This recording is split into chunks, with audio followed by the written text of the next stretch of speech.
जय जय सीताराम, जय जय बोलो, जय जय सीताराम। सीताराम सीताराम सीताराम, जय सीताराम।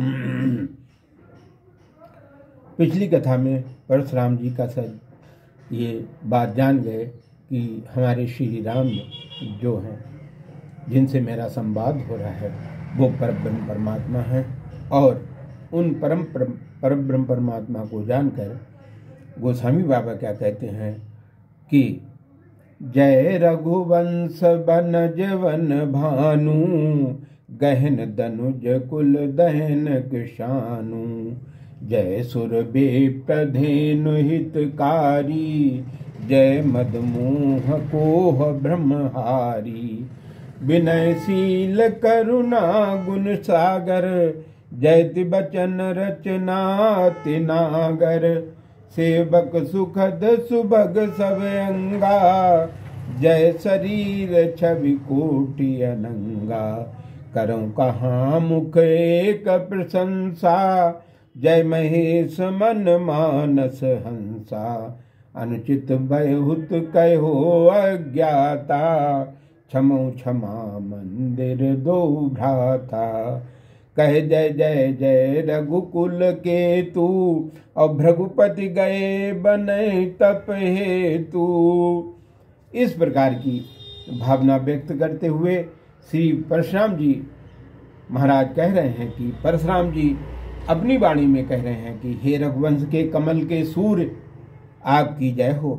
हे अत्यंत घने दैत्य रूप वन को जलाने के लिए अगिन रूप प्रभु, आपकी जय हो। हे देवता ब्राह्मण और गौओं के हितकारी, आपकी जय हो। हे मद मोह क्रोध और भ्रम को हरने वाले परमेश्वर, आपकी जय हो।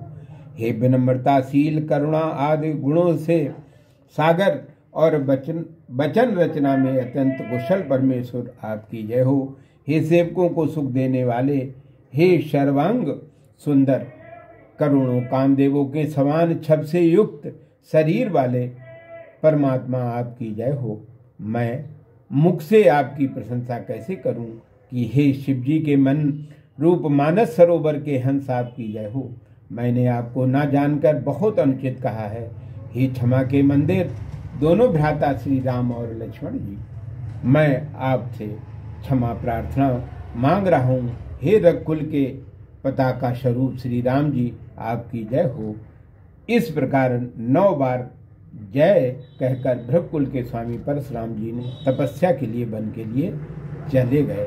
और वहीं पर गोस्वामी बाबा कहते हैं कि अप भय कुटिल मही पडराने, और जहाँ ता कायर गवहीं पराने। अपने ही भय से कुटिल राजा डर गए और कायर लोग जहाँ ता छुप गए और चुपके भाग गए। देवन दीन दुदुम्भी प्रभु पर बरसै फूल, और हर से पुर नर नार सब मिटे मोह भय सूल। देवताओं ने नगाड़े बजाए और प्रभु श्री राम पर पुष्पों की वर्षा करने लगे। मिथिलापुर के सभी नर नारी प्रसन्न हुए, उनके मोह भय और कष्ट मिट गए। और बाबा कहते हैं कि अति गए गए बाजने बाजे, और समय मनोहर मंगल साजे।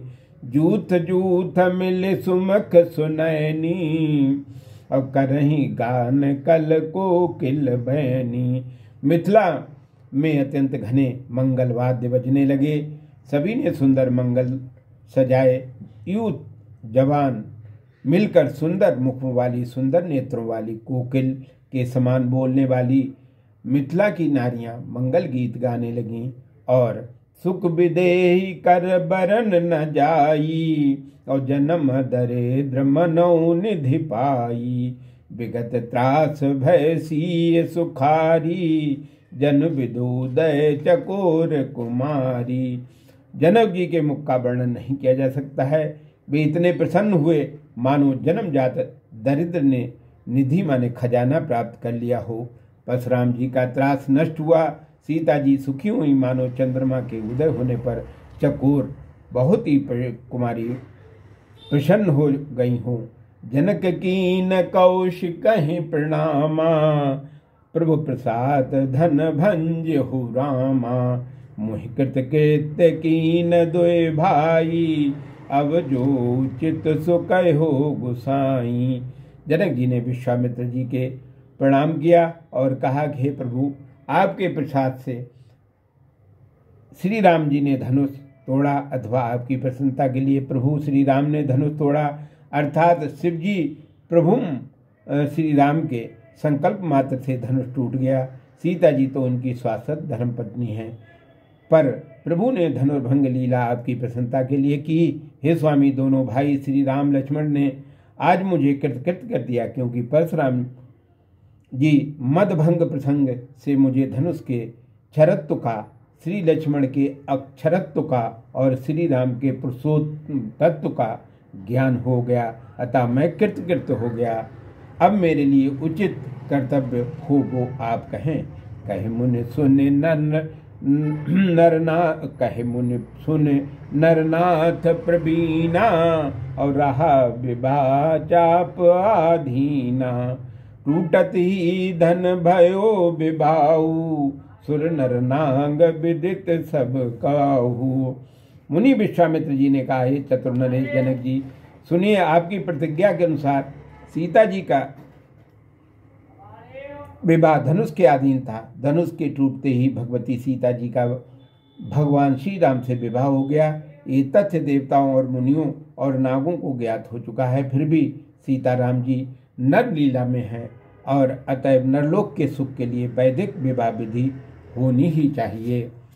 तदपि जाए तुम करो अब यथा वंश व्यवहार, और बूझ विप्रकुल बद्ध गुर वेद विदित आचार।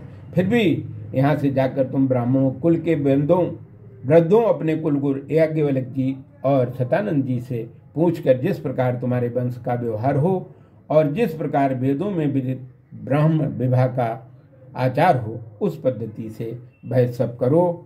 और अब आगे कल जय सिया राम, जय जय सिया राम, जय सिया राम, जय जय हनुमान।